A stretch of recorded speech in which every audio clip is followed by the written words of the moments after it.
In our racially structured society, physical appearance, particularly skin color and racial features, plays a profound role in shaping our lives. What we look like can determine everything from career advancement and salary potential to social connections and daily interactions. This system consistently advantages those who appear white while creating barriers and disadvantages for those who aren't white, reinforcing a hierarchy of privilege and opportunity that extends across all aspects of life. Internalized dominance refers to unconscious or conscious beliefs and behaviors that perpetuate existing power structures and hierarchies.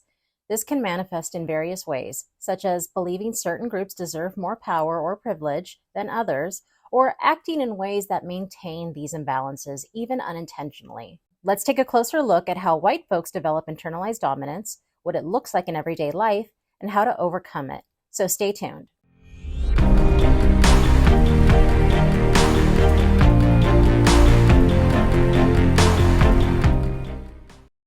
White folks develop internalized dominance from an early age. It often begins with hearing adults speak negatively about people who aren't white, particularly Black people. Black people are frequently discussed in ways that reinforce negative stereotypes and racist ideas.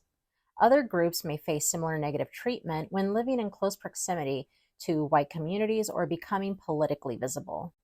Media reinforces these messages, with white people consistently portrayed positively, while people of color are often depicted as foreigners, stereotypes, or subordinates in TV and movies. When white people encounter real-world inequality, these internalized messages become further solidified. Signs of internalized dominance manifest in several key ways. Internalized dominance manifests in daily choices, attitudes, and beliefs, and harmful behaviors. So let's take a closer look at the behaviors often exhibited within each category. Daily choices. Preferring neighborhoods or schools based on demographics rather than merit. Resisting equity and inclusion initiatives. Using subtle language to mask objections to social change. Attitudes and beliefs. Viewing societal advantages as naturally earned rather than systemic privileges. Denying or minimizing the impact of racism, lacking empathy for others' experiences. Harmful behaviors, perpetuating stereotypes through microaggressions, using statistics selectively to reinforce biases, blaming marginalized groups for personal setbacks. So someone once said that their father was a firefighter, but that they didn't have white privilege. So I asked, was he one of the few white firefighters, or were all his colleagues white? He fell silent, and I believe it sunk in that moment that perhaps his father being white did play a factor in his ability to become a respected firefighter in his community, since the opportunity wasn't given to others. I wonder if he continued to deny it, or if he would eventually do the hard work to confront and combat his internalized dominance. When confronting your own internalized dominance, start by practicing self-awareness and actively examining your thoughts, behaviors, and unconscious biases. Keep a journal to track instances where you notice these patterns emerging. Educate yourself through books, workshops, and resources created by marginalized voices, but avoid burdening those communities with the responsibility of your education. When observing internalized dominance in others, approach the situation with patience and compassion, while remaining firm in addressing harmful behaviors. Use I statements to share your observations and feelings, and be prepared to provide specific examples. Remember that defensiveness is common, so focus on the behavior rather than attacking the person. Here are some key strategies for addressing internalized dominance for personal growth.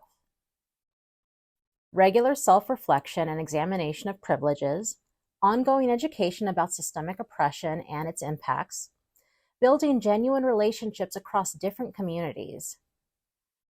The following are some key strategies for taking action. Speaking up against discriminatory practices and behaviors, supporting and amplifying marginalized voices, using privilege to create positive systemic change. Pervasive messages of white supremacy is what causes individuals to internalize white dominance. And the messages of white supremacy have been reinforced throughout society, including our institutions and media, shaping our unconscious beliefs. Today, we even have politicians and pundits blatantly insisting that white power is at risk and that diversity and inclusion initiatives threaten social stability.